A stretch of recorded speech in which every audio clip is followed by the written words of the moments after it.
Good evening. Welcome, everyone. I see folks are starting to tune in tonight. So welcome. We're excited to have you. If you're watching our series on wolves in Colorado, the science and stories. This is a 5-part series, and if you've tuned into our first two, welcome back. This is episode 3 in the series. I'm Kristen Uhlenbrock. I am your co-host, and I work at the Institute for Science and Policy, a project of the Denver Museum of Nature and Science. Before we get started, I do want to recognize with respect a land acknowledgement that I and our guests tonight reside on the traditional lands of 48 Native American tribes who now live throughout the American Southwest, Great Plains, and Rocky Mountains, including the Southern Ute, the Ute Mountain Ute tribe, the Arapaho, the Cheyenne, the Apache, the Comanche, and the Shoshone tribes. If you've tuned in, we've got 2 audiences with us tonight. We have a folks here on Zoom, which I've seen many of you chiming in already on the chat of where you're watching from. So please continue to go ahead and do that. See folks from all over Colorado, which makes a ton of sense. But I also see people from Hawaii and the rest of the United States. So let us know where you're watching from. That chat feature is where you're going to also be able to ask questions for our panelists. It will be a dialogue tonight. And so we'll be looking at those questions and trying to incorporate them into our discussion as we go along. I will say in advance that we do not get to all questions, but we love seeing them and we're reading them. So thank you, and please continue to add them in as we go on throughout the night. We're also streaming to Facebook Live. So hello, if you've joined us on Facebook Live. Feel free to type in any questions you have into the comment feature. We have eyes on that as well, and those will get brought over and fed to both my co-host and I. So we're excited to have both audiences joining us. Like I mentioned, this is episode 3 out of 5. If you've missed any of the previous episodes and want to go back and watch the recordings or read the written recaps, I encourage you just go to the Institute for Science and Policy website. It's institute.dmns.org. We have a landing page there for the wolves where you can watch anything that you may have missed. You can also kind of get a little sneak peek of what is happening for our next and final 2 episodes. So I'm really excited about tonight. Tonight, we're going to be talking about communities' perspectives on wolves in Colorado.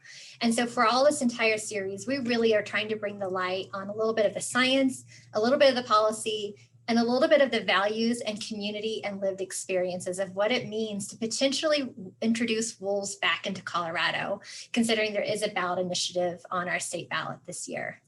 And at the Institute, it is part of our mission and our philosophy that we really encourage civil, productive dialogues. And it's very similar for that of our partners in this series as well, too, because these are sometimes really challenging, very emotional issues. And so we're really excited to try to explore that conversation tonight with our guest. I do want to recognize and acknowledge our partners in helping put this together.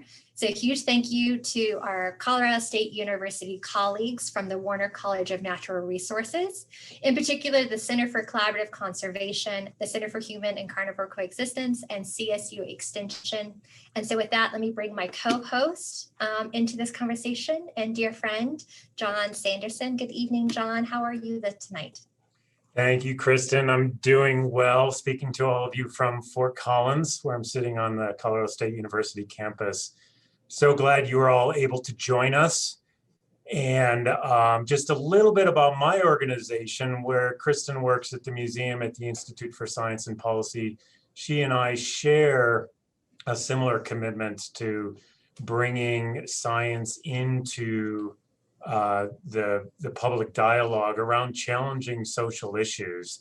And part of our mission here at the Center for Collaborative Conservation is to help people figure out how to work through conservation challenges for both nature and people.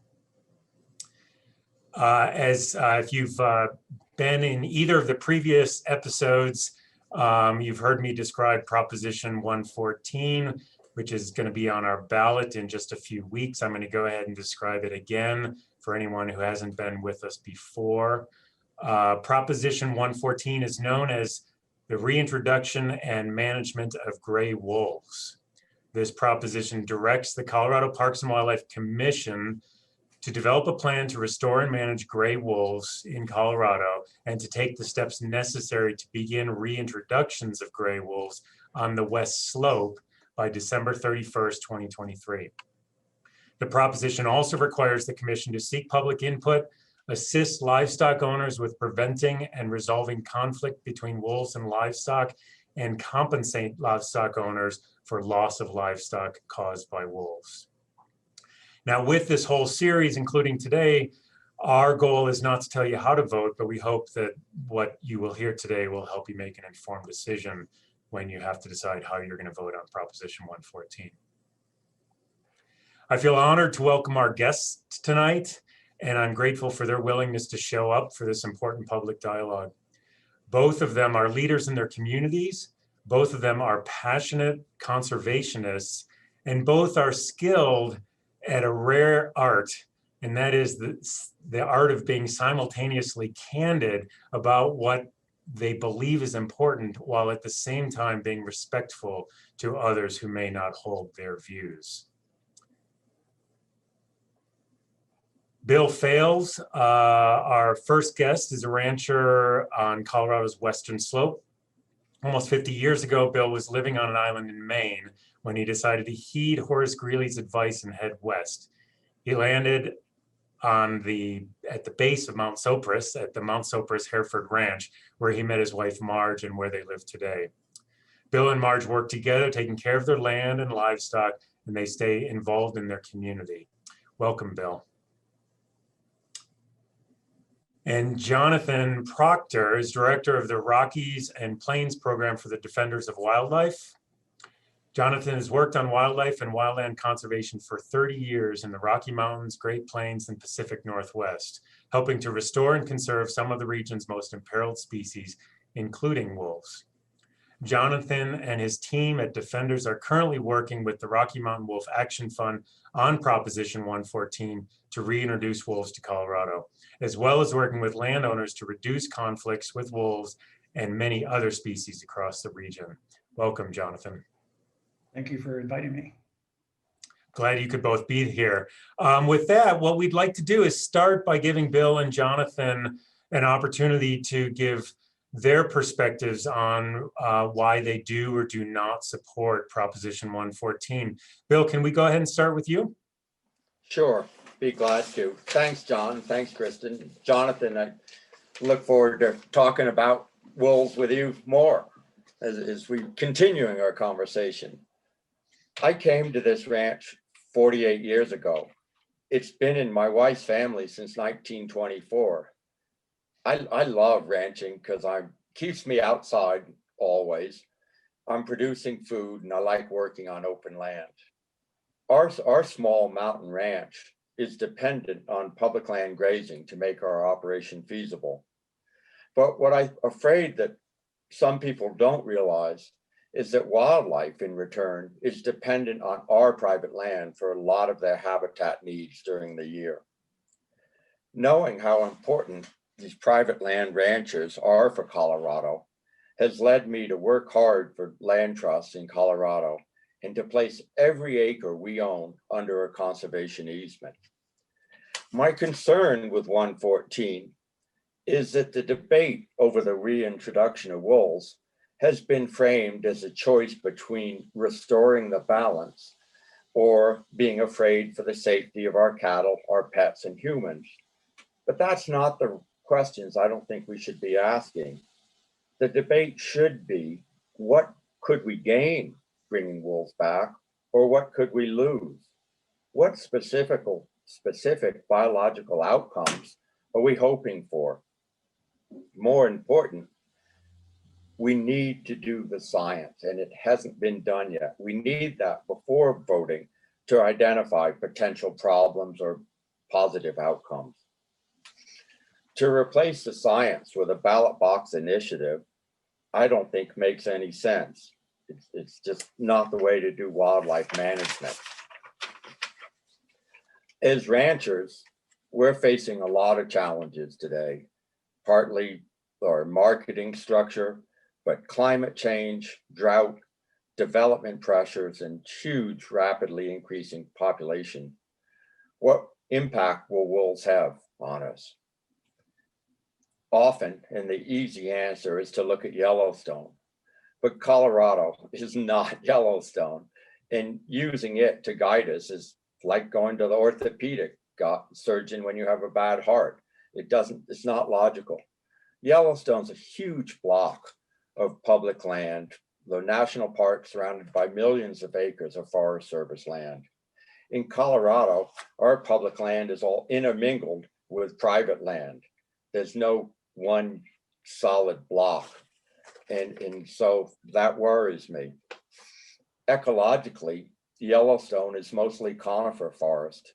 I think that historically it was only a maximum of 4 to 6% aspens and willows. Whereas in Colorado, we have millions of acres of aspen trees, chokecherry, jack oaks, Gamble's oak, sarbassberry. It's a totally different ecosystem. Yellowstone hadn't allowed hunting since 1894. The elk were out of control. But hunting's an important part of Colorado's economy, subsistence, food for a lot of people, and it's a method, a tool for managing our elk and deer herds. Yellowstone had an overpopulation of elk, and they were decimating the landscape. There's no debate about that. Jonathan, I'm sure, would agree on that. But in Colorado, too many elk herds, like the Avalanche herd, which is right here from Glenwood Springs to Aspen, have unsustainable cow-calf ratios. What I mean by that is CPW, Colorado Parks and Wildlife, their managers, their biologists are aiming to get 45 to 50 calves for every 100 cows. Right now it's in the low 20s, and they've started a huge, big study right here in the valley trying to find out why. There's a lot of reasons, it's loss of habitat, stress from recreation, and probably too many predators, bear and lions being our main ones. This morning, I was out irrigating at daylight, and there were 12 cow elk in my field. There was not a single calf with them. Last month, when we were riding on our forest permit, we ran into a group of 20 cow elk. They had one calf. They have to recruit replacements, and they're not getting it done. Additionally, Montana has a population of 1.5 million people. Wyoming has a mere 500,000, where Colorado, we have 5.8 million, and it's rapidly expanding. They say bringing back wolves will restore the balance, but I'm not sure what that means. We can't go back to the 1800s. Do we tell people who've moved here since 1800 to go away so we can go back to the balance? We don't have true wilderness, I don't think, in our Colorado public lands. Recreation is it's a dominant force, forcing the wildlife down onto public lands. I said I had the elk here this morning. We never used to, but there's so much recreation on the public lands that the elk have moved down. And when the elk move down, the wolves, being classic predator, will follow their prey, and I fear there'll be a lot of conflict. 114 doesn't really address financial implications. It says the commission will pay for some losses, but it doesn't say where that money comes from. Right now, probably because of COVID, the Colorado legislature is dealing with a $3.3 billion deficit, and they've cut money from schools and roads. Where do we cut, and where do wolves fall in that priority? Before voting to reintroduce wolves, I think we need science to identify what ecological problems we have that wolves could fix. And if we identify the problem, are there any other less controversial tools that we could use to fix those problems? Much as I like to return to the good old days, can't turn the clock back. We're moving forward. Bringing wolves back will do some things, but they won't solve our serious climate change problems, our drought, our huge population growth. The one place that I do see they might help is in Rocky Mountain National Park, where the elk have overgrazed it. But it's on the Front Range, And the ballot initiative specifically says wolves will only be introduced on the west slope. So I just have a lot of problems with it, and I'll let Jonathan go and see what he has to say. Thank you, Bill. Appreciate that overview of where you're coming from on this. Jonathan. Yes, well, thank you again for inviting me to speak. And I'd like to thank Bill and Marge for the significant amount of conservation work they've done in Colorado over the years. So thank you very much. That benefits all of us. I'm Jonathan Proctor, Rockies and Plains Program Director for Defenders of Wildlife. And we have about 35,000 members and supporters in Colorado and about 1.8 million nationwide. I manage our staff of 7 in Montana, Wyoming, and Colorado. And we focus in this region on conserving the most imperiled wildlife of the Rocky Mountains and the Great Plains regions. And some of those species include black-footed ferrets, wolverines, native trout, grizzly bears, sage grouse, wild bison, swift fox, and definitely wolves. Why we support Proposition 114, and we're actively engaged in the proposition. Bottom line is, reintroducing wolves to Colorado will help restore the natural balance. And peer-reviewed science makes clear that the wolf is a keystone species, is essential to the health of our environment. The last wolf in Colorado was killed in 1945. And the elimination of wolves in Colorado has thrown off the natural balance. It's caused unintended consequences and changes to plants and animals. Restoring the wolves will improve our environment in many ways. First, restoring wolves is important in its own right, and it will increase biodiversity. Wolves are native but missing species to this state. So restoring them for their own right is important. But it will also cause changes throughout the web of life, a process we commonly call trophic cascades. For example, just a few examples. It will cause elk to act like elk have always acted in the presence of their main predator, the wolf, moving around the landscape more than they do in the absence of wolves. That will help reduce the overgrazing of plants by elk along streams and ponds.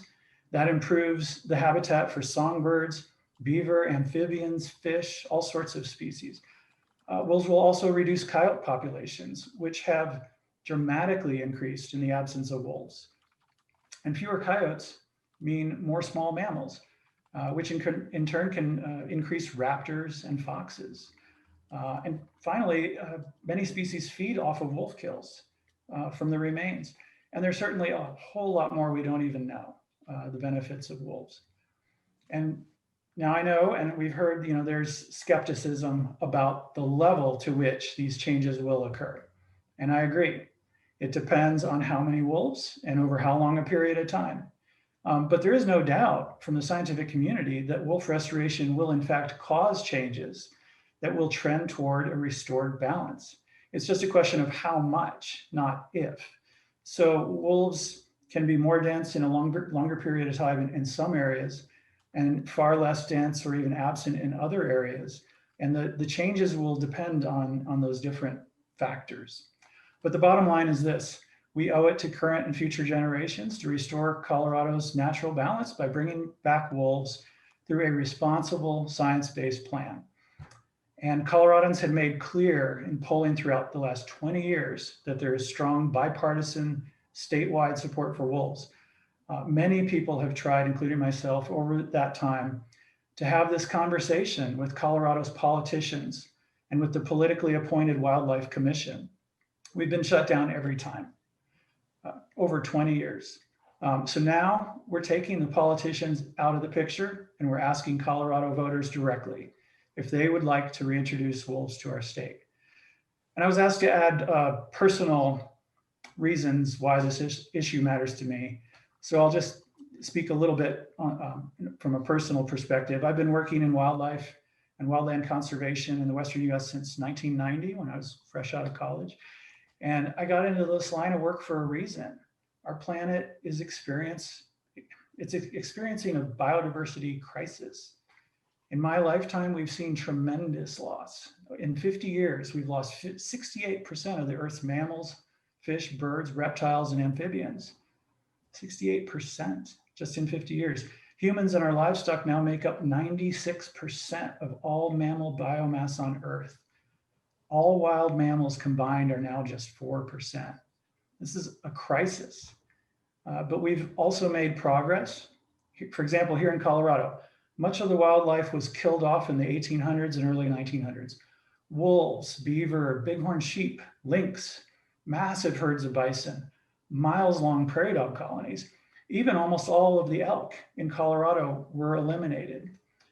But we've learned that that was a mistake. And over time, we've reintroduced or restored many of these species to Colorado. And, you know, it's something to be proud of, all Coloradans to be proud of.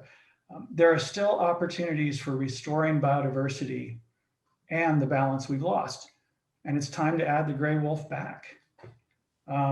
Just one other real quick personal note, you know, I lived in Montana during the wolf reintroduction 25 years ago to the Northern Rockies in Yellowstone and central Idaho. And I was just lucky enough, I was wilderness ranger on the northern edge of Yellowstone National Park for 8 years. I was lucky enough to witness the changes from the reintroduction. And yeah, that's anecdotal, but it was incredible from what I personally saw from my perspective. And we can have these benefits here in the Southern Rockies as well, in the Northern Rockies. And with that, I'll stop. Thanks. You. John, if you don't mind, I may just take this and build on a little bit, Jonathan, and just bring you right into the discussion, if that's okay. Based on where you were ending and a few things you said, and actually some points that Bill made. And in our first episode, we had Dr. Kevin Crooks talk a little bit about the idea of complex ecosystems, how do wolves fit in there? And he did say that he thought that wolves are not likely solely responsible for those massive ecosystem changes that were documented in Yellowstone based on that reintroduction. And it's really unclear in how those impacts kind of translate to systems outside the national park in and of itself, including, you know, the potential reintroduction here in Colorado. So I'm wondering if you could just reflect a little bit more, and it's a little bit on that terminology of quote unquote, the balance of nature. Given that ecosystems are really complex and there's a lot of uncertainty, I'm wondering if you could just reflect just a touch more on that for us about what is that, what do you think that really looks like here in the state of Colorado?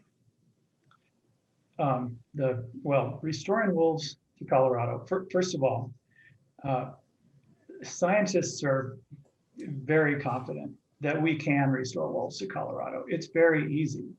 It did not take a lot of effort in either central Idaho or Yellowstone. Merely get some wolves, bring them down, let them out. And it didn't even take very many, roughly 15 in each of those two locations for 2 years, so about 30 per spot. And they had planned to release more, but they didn't need to. They just needed a few to get populations, packs formed and populations going. So the question of can we restore wolves to Colorado? That's the easy one. Colorado has more elk than any other state in the country, with about around 280,000 elk. The Northern Rocky states have maybe 125,000 or so each. Plus, Colorado has abundant public lands. They look different, yes, but there's 17 million acres of public lands in Western Colorado, ripe for wolf reintroduction. And the human density is actually, when you compare the Northern Rockies to the Southern Rockies, in the areas, the ecoregions where the wolves will live, it's almost identical. It's about 12 people per square mile in these two areas.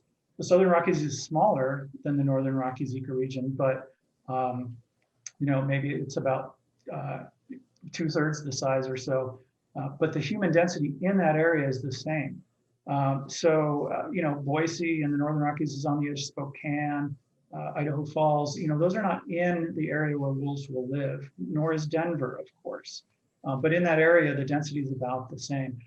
In addition, every other state in the US where wolves have so far been reintroduced or recovered or restored, including Montana, Idaho, Wyoming, those are the ones that have low population, but there's Michigan, Minnesota, Wisconsin, Washington, Oregon, Arizona, and New Mexico all have had wolf recovery, either reintroduction or restoration on their own. And they have equal to or more higher populations than Colorado. But that's not really what matters. What matters is the density and the habitat and the food source. So the balance of nature is shorthand. Yes, it's a basic term, absolutely.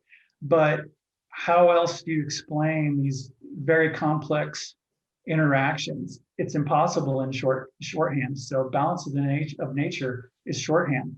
And yeah, that means different things to different people. But I do want to be clear, it will mean more changes and interactions in areas with more wolves over longer times, and fewer in other areas with fewer wolves or no wolves. So Colorado certainly will not be uniform, just like the Northern Rockies. I've got a lot of comments on that. Jonathan, I agree completely with you that we are in a biodiversity crisis.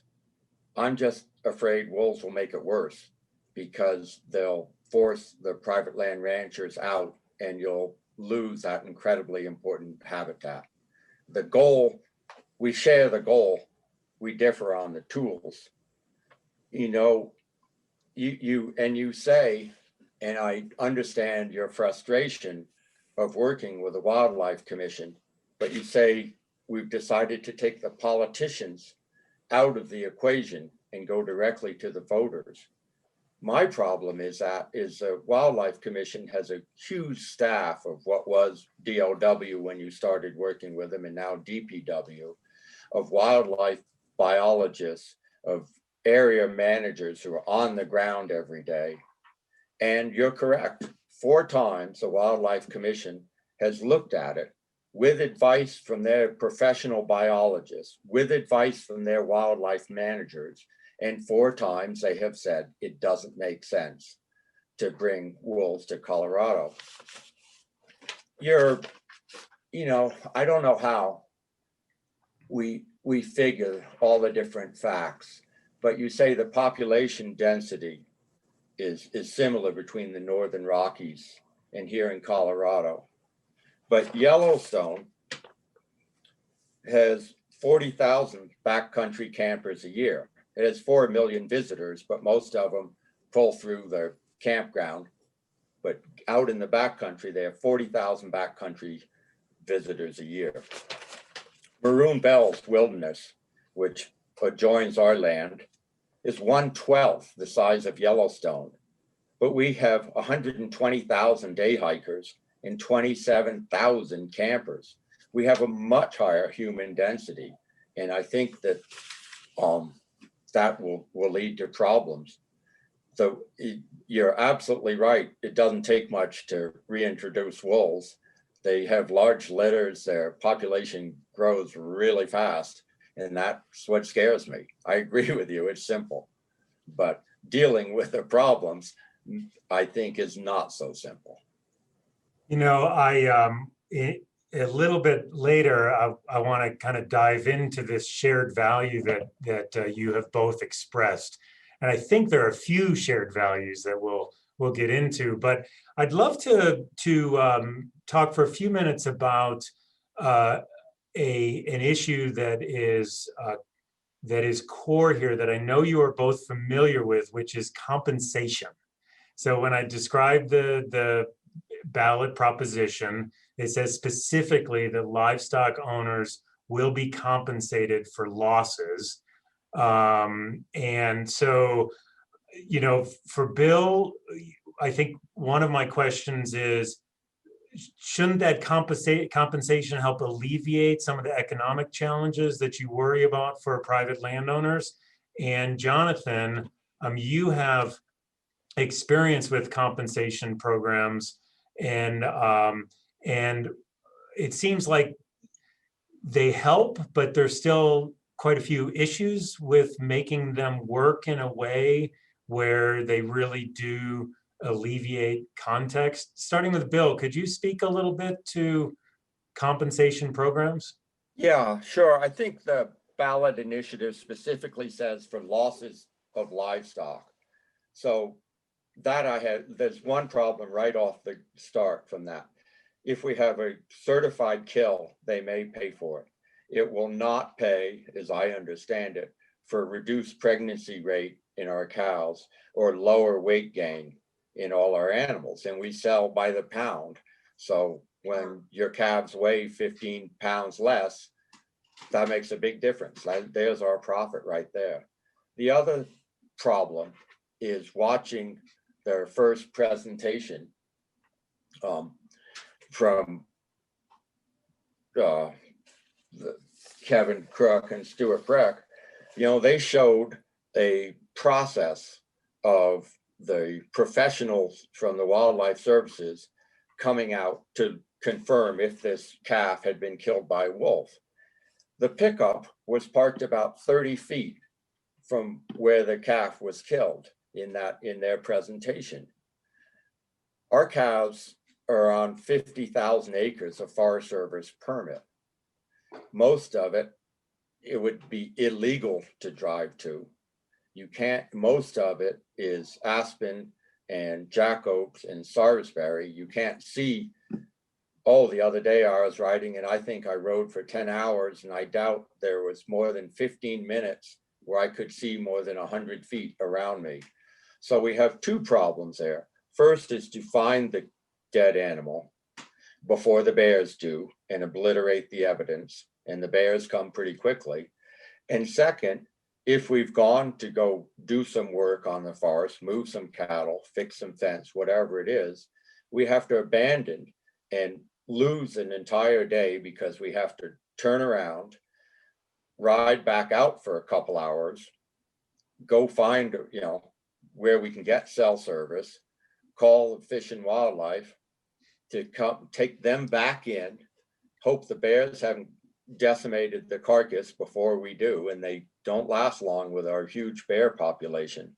And so it just, I think in some states they pay 7 times the value of each confirmed kill because they know there's so many unconfirmed kills, as well as a reduced weight gain and lower pregnancy rate. And just then your cattle act differently when they've been harassed by predators. We like to have gentle cattle. Marge and I work a lot around them on foot, sometimes on horseback, but we can't have cattle that are wild. Jonathan, can you share a little bit of your experience with compensation programs, what you've seen that works to alleviate conflict and the economic challenges, and also where you see remaining challenges that still need to be worked on? Sure, there's so much to say, so I'll try to keep it short, but I will not be able to cover it all. But first of all, compensation is not perfect by any means. It does not reflect all impacts, but first of all, the state of Colorado will determine how it wants to do a compensation program, and that will be up to the public, who has the opportunity to weigh in. And we hope that we can have good conversations about how we can do the best job for compensation and conflict prevention to prevent losses in the first place in Colorado. We can do better than any other state because we have all the knowledge from all these other states to build on. So I look forward to whether the ballot initiative passes or not. There are a few wolves, it's questionable how many, a small number in the very far northwest corner of Colorado. Let's start working together now on how to build the best program to address the real and legitimate concerns of ranchers towards impacts from wolves. Having said that, though, I will say, based on the Northern Rockies reintroduction effort, and we now have 25 years of data, and this is from the states, state wildlife agencies, the state livestock agencies, the livestock loss boards, not from us. Wolves have killed, in the counties where wolves exist in the Northern Rockies, they kill on average per year about 1/100th of 1% of the livestock that live in those counties. If we compare the number of livestock in Western Colorado at that, and we assume that the rate will be similar, yes, it's an assumption, but it will be, relatively in the ballpark.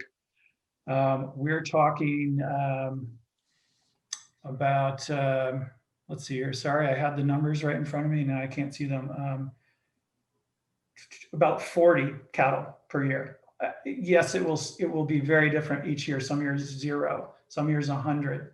But very few ranchers will ever have a direct loss from wolves. Very few ranchers will even see wolves. Wolves, it's not like they're super abundant. They roam a very large landscape. But if you're a rancher that has a loss from a wolf, yes, that's real and that's serious. That's the reason, number one, for the compensation program. A Defender started the compensation program actually in 1987, before wolf reintroduction even occurred. And we kept it going until we turned it over to the states in 2012, I believe it was. And I used to actually help pay compensation in Montana. So we also helped with federal funding. So now we have actually federal funding to assist states with compensation and proactive projects. That's where this gets much more interesting and beneficial. How can we help landowners and livestock owners prevent losses before they happen? There's no silver bullet, but there are techniques that have been shown to be effective. Yeah, they take more time, money, and energy. So groups like ours and many others are pitching in. We have spent collectively millions on both compensation and proactive projects.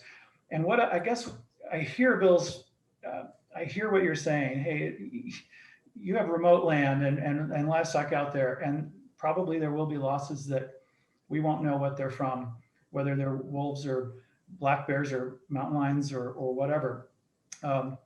But in other states, they do pay 50% of probable losses as one example. But once again, Colorado can set up the project and the methods Colorado wants.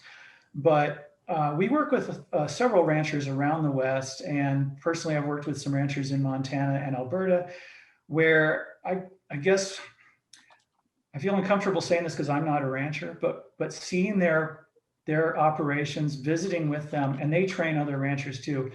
It's quite impressive. They live on lands that are so remote, same situation. One ranch is right on the edge of Yellowstone, and they have more wolves and grizzlies than almost any other place in the lower 48.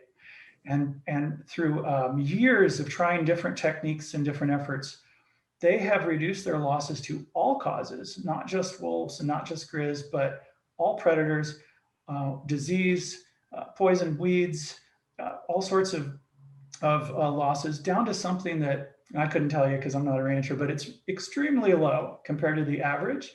And when the other ranchers that I've gone with these two trainings with hear that, they're just amazed. And they also do low stress livestock handling, so that the livestock that they ranch are actually incredibly calm and not prone to scare. In fact, they have on video wolves going right by their herds, and the herd is not even flinching. Where the mothers are mothering up with their calves and keeping they're more of a herd.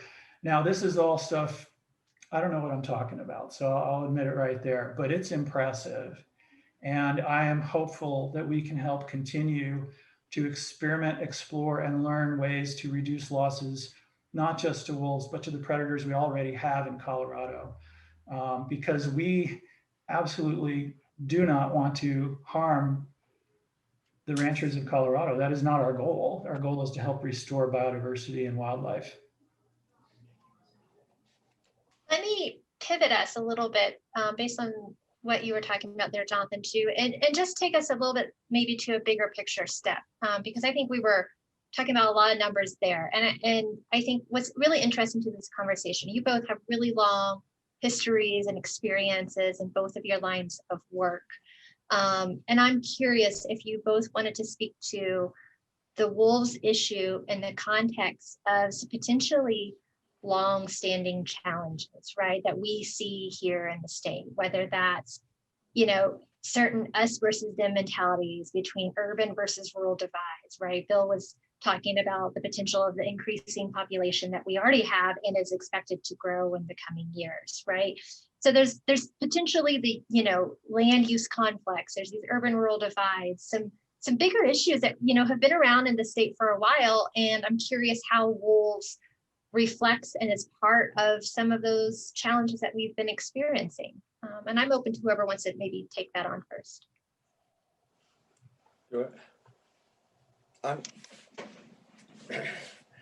I missed some of your question, but I want to respond just real briefly to Jonathan's stuff about some of the avoidance strategies we could go, because I think he was talking about the Tom Minor Basin a lot.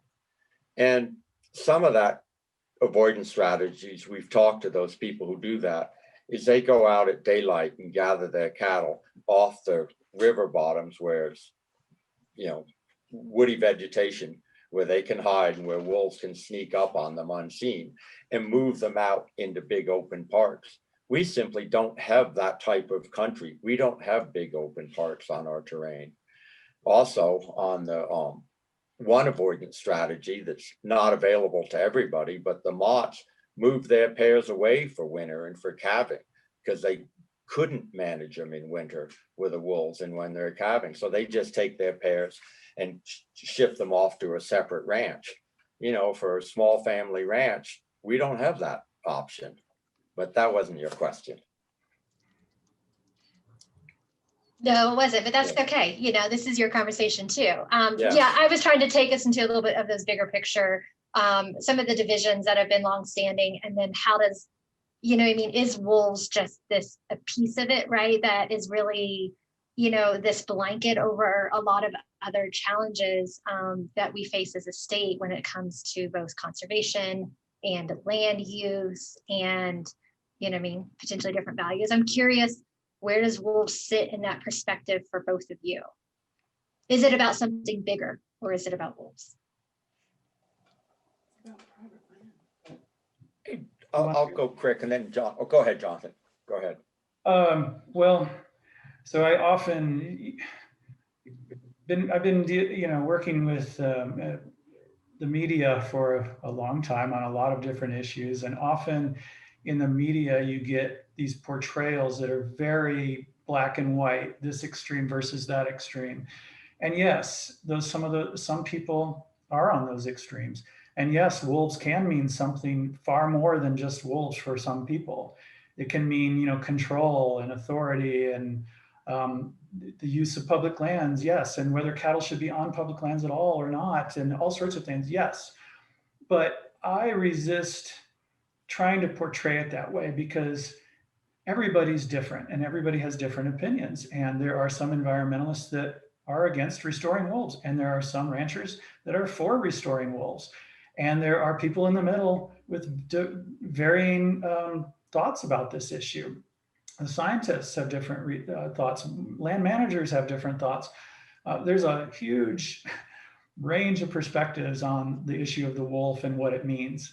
So although, yes, I think some people put a lot more weight on the wolf than just the wolf, and it's about bigger things. It's not, I don't think it has to be, and it's not that black and white. It's a very mixed issue. So for me, it is about the wolf, restoring a native species, but it is also more than the wolf. Yes, it is about restoring biodiversity and the web of life and the impacts that wolves have all through that web of life. It's about all of that, yes. Is it about, for me, trying to control, public lands or eliminate ranching? Absolutely not. For some it might be, but it is not for me. So I think it's just very complex. Yeah, I agree with a lot of that, Jonathan. I mean, and we've talked before, and I take you at your word, and I believe you when you say it's not about getting cattle off of public land. I do have a slight problem because many of the advocates who are pushing to restore wolves to Colorado have also been fighting us to get cattle. For one, they don't think we should have cattle at all. They don't think we should own animals, or two, definitely not have them on public land. So but I don't think it's a big urban-rural divide. I mean, the facts are that 85% of the people in Colorado who live on the Front Range will be deciding this issue and putting wolves near the 15% who live on the West Slope. But that's not the issue to me. I mean, it's unfortunate that way, but that's how it is. But the issue is, to me, is what's the best we can do for this land and for this wildlife. And I just have a very different take on that of what effect wolves will have or might have here. And if they do become a problem, what we will do to get rid of them, because you say it's really simple to bring them in.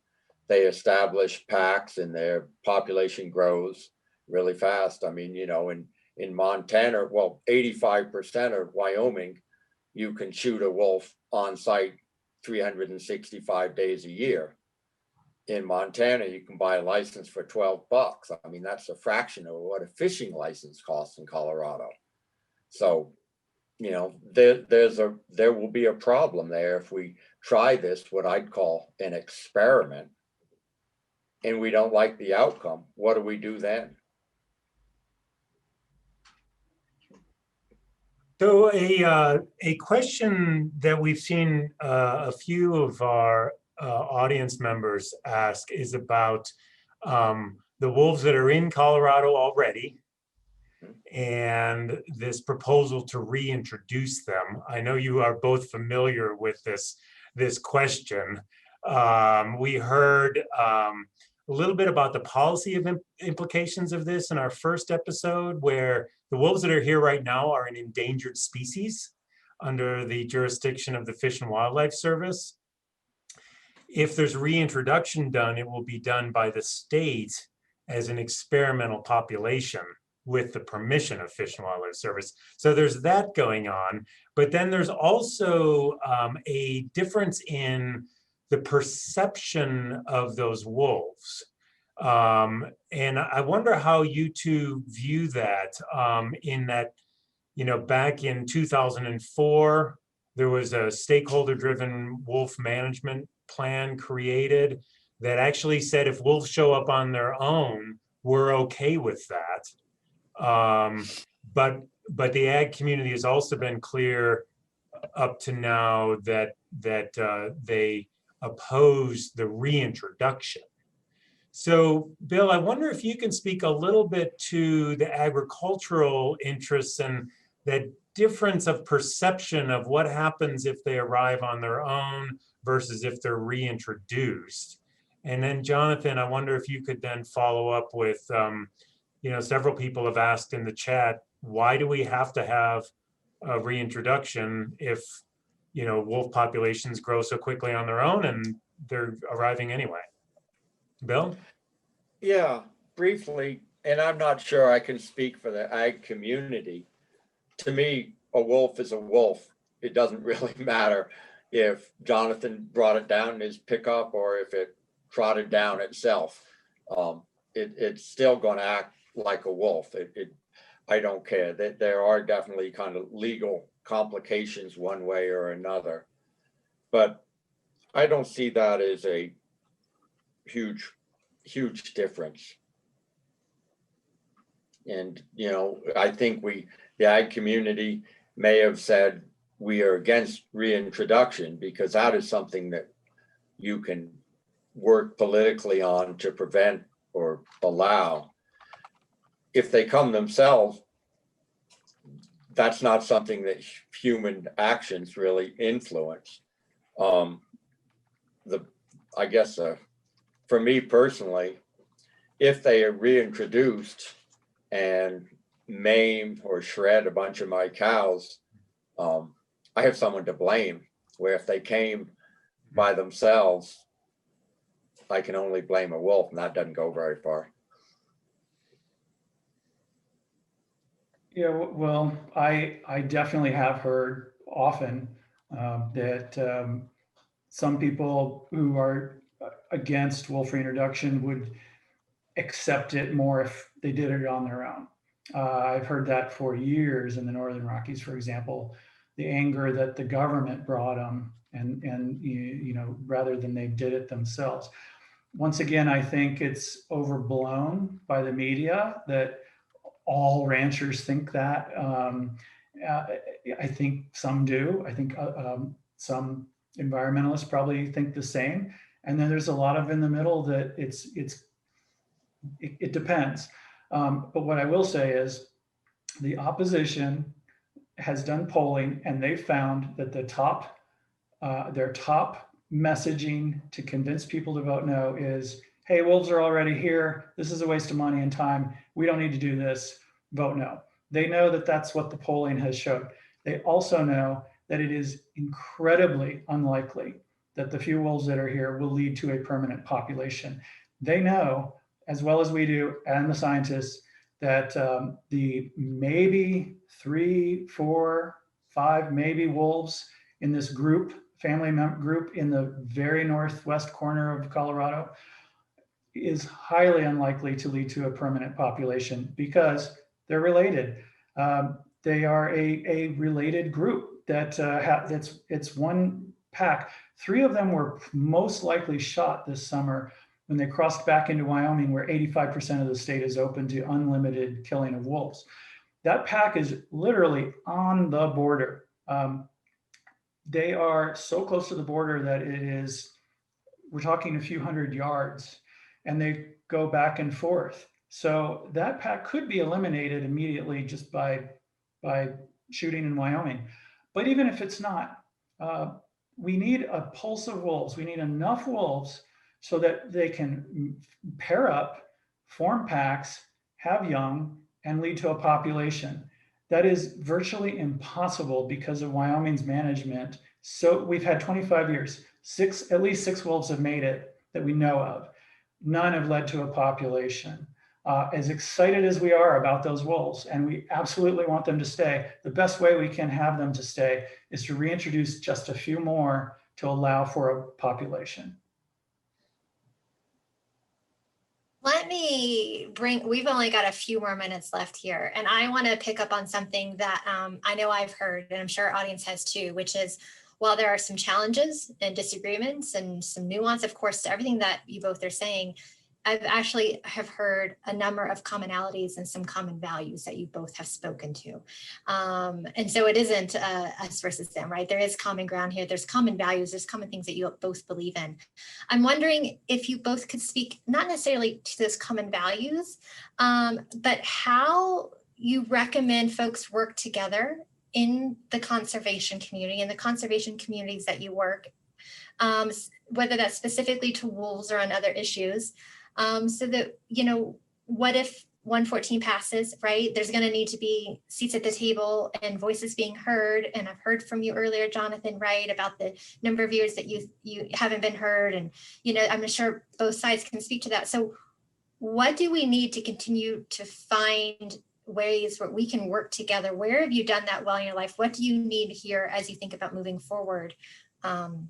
And that was a little bit of a vague and lots of questions in there, but I think you guys get what I'm trying to get at. Would you both mind speaking to that a little bit, please? Well, obviously, the first ingredient is honesty. And if we all are totally honest and also listen to the other side for whatever conflict, but specific to this one, what would help me move forward is to have, I know listening to some of these other webinars that there are some statements that wolves is the most studied predator in the world. But I think what's lacking from that is a study specifically to Colorado. And we hear this, they could restore the balance, they could do this, but our elk population is already suffering.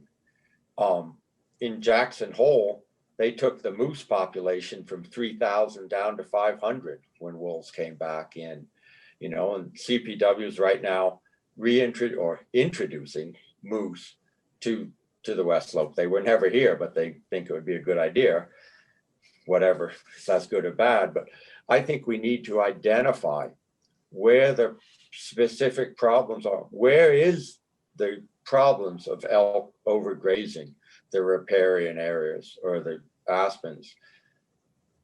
Since I've been hearing it, I've been looking every time I ride. We have gazillion new aspen shoots everywhere I look. In our fields on our upper ranch, their aspens are taking over the fields, and there are lots of elk there. I mean, they're almost a problem for us. So I think more Colorado specific research is something that we really need. And I guess I would say, I know we don't have much time at all here, but absolutely agree. Honesty is the first step. You have to have honesty. And so Colorado State University did put together a 2-day meeting last, I forget when it was now, but November or December, January. Anyway, 30 some people got together over 2 days from very different perspectives, ranchers, environmentalists, tribes, all sorts of different perspectives to talk about this contentious issue. And I found that very, very beneficial because it started relationship building, and that there are people who absolutely don't want to do that. Well, okay, fine. But there are a lot of people who do, and we can find solutions and ways forward, or at least making it better than it's happened elsewhere. Plus, I really do think, regardless of the ballot initiative, we have opportunities to move forward together to try to achieve our goals and our needs in mutually beneficial ways. I have seen it in Montana and Alberta, actually, and Idaho, with both livestock and with cattle and sheep, and wolves and grizz. And I think regardless of how this goes, we have an opportunity to move forward because of this conversation. And I hope we do. So thank you both for that. We've had a few comments about from our listeners that they really appreciate both the honesty that you've shown up with today, which you both reminded us that is essential here, but then also your even-keeled approach to the conversation. And I really appreciate that as well. I'm wondering, just is my last question, I'm just really struck by this shared value that you both have expressed, even though you differ on specifics, and you certainly differ on the wolf itself.